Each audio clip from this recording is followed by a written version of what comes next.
અમેરિકામાં ઇલીગલી રહેતો ઇમિગ્રન્ટ જો ઇમિગ્રેશન કોર્ટમાં મુદ્દત દરમિયાન હાજર ન રહે અને તેના માટે યોગ્ય ખુલાસો પણ ન કરે તો મોટા ભાગે તેને ડિપોર્ટ કરી દેવાનો ઓર્ડર થઈ જતો હોય છે. ઇમિગ્રેશન કોર્ટમાં અસાયલમ કે પછી ડિપોર્ટેશનને લગતી હિયરિંગમાં હાજર રહેવું ફરજિયાત છે, પરંતુ હવે લોકો ડિપોર્ટ થવાના ડરથી પોતાનો કેસ ચાલતો હોવા છતાંય કોર્ટમાં હાજરી આપવાનું ટાળી રહ્યા છે. અમેરિકાની ગવર્મેન્ટ એકાઉન્ટેબિલિટી ઓફિસ એટલે કે GOAના રિપોર્ટ અનુસાર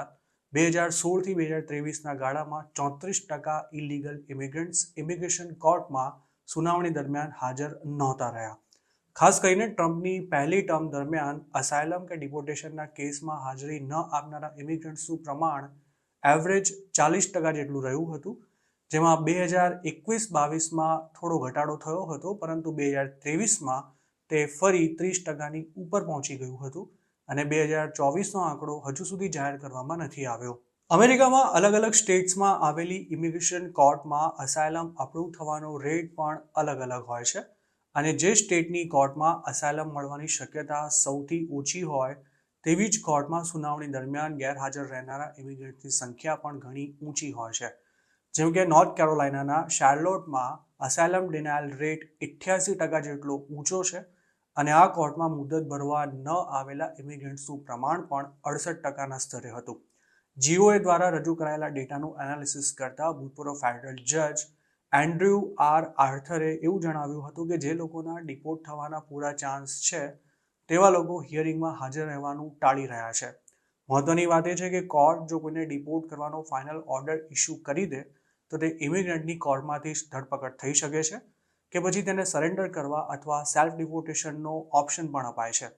જોકે કોઈ ઇમિગ્રન્ટ કોર્ટમાં હાજર રહેવાને બદલે અમેરિકામાં જ ગાયબ થઈ જાય તો તેનો ડિપોર્ટેશન ઓર્ડર ઇસ્યુ થઈ ગયા બાદ પણ તેને ન તો કસ્ટડીમાં લઈ શકાય છે કે ન તો તેને ડિપોર્ટ કરી શકાય છે અને આવા લોકો જ્યાં સુધી પોલીસ કે આઈસના હાથમાં ન આવે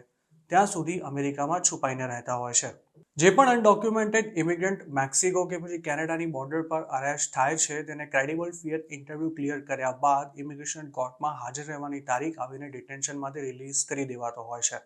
સામાન્ય રીતે આ તારીખ 2 થી 3 વર્ષ પછીની મળતી હોય છે, પરંતુ આવા ઇલીગલ ઇમિગ્રન્ટને જો વર્ક પરમિટ અને સોશિયલ સિક્યોરિટી નંબર લેવો હોય તો તેને અસાયલમનો કેસ અલગથી ફાઇલ કરવો પડે છે, જેની સુનાવણી વહેલી પણ શરૂ થઈ શકે છે, પરંતુ તેનો આધાર કઈ કોર્ટમાં કેસ ફાઇલ કરાયો છે અને ત્યાં કેટલું વેઇટિંગ છે તેના પર રહેલો હોય છે. તો બીજી તરફ જેમણે અસાયલમનો કેસ ફાઇલ જ નથી કર્યો હોતો તેમને કોર્ટમાં હાજર થતાં જ એવો સવાલ પૂછવામાં આવે છે કે તેમને ડિપોર્ટ કેમ ન કરવા. તે વખતે જો ઇમિગ્રન્ટ કોર્ટને યોગ્ય ખુલાસો ન આપી શકે તો તેને એકાદ બે મુદ્દતમાં જ ડિપોર્ટ કરી દેવાનો ઓર્ડર થઈ શકે છે અને એકવાર જેનો ડિપોર્ટેશન ઓર્ડર ઇસ્યુ થઈ જાય તેના માટે પછી અમેરિકામાં રહેવું ઘણું જ મુશ્કેલ થઈ જાય છે. યુએસના ઇમિગ્રેશન લો અનુસાર દેશમાં લીગલી કે ઇલીગલી આવેલો વ્યક્તિ 1 વર્ષની અંદર અસાયલમ માંગી શકે છે અને જો તેનાથી મોડું થઈ જાય તો તેને મોડું કેમ થયું તેનું જજને સંતોષ થાય તેવું કારણ આપવું પડે છે. જોકે અસાયલમ માટે કે પછી ડિપોર્ટેશન ઓર્ડરને ચેલેન્જ કરવા માટે કોર્ટમાં લડવું પડે છે અને તેમાં સારો એવો ખર્ચો પણ થાય છે. તેમજ રાહત મળવાની પણ કોઈ જ ગેરંટી ના હોવાથી યુએસમાં ઇલીગલી જતા લગભગ 35% લોકો કાયદાકીય કાર્યવાહીની પળોજળમાં પડવાનું ટાળતા હોય છે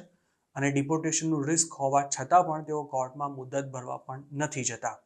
આવા જ હાલ 18,000 જેટલા ઇન્ડિયન્સને ડિપોર્ટ કરવાનો ફાઇનલ ઓર્ડર ઇસ્યુ થઈ ગયો હોવા છતાંય તેમને હજુ ઇન્ડિયા ભેગા નથી કરી શકાયા અને ટ્રમ્પની બીજી ટર્મ દરમિયાન મુદ્દતમાં ગુલ્લી મારનારા ઇન્ડિયન્સની સંખ્યા હજુ પણ વધશે તેવી પૂરી શક્યતા છે.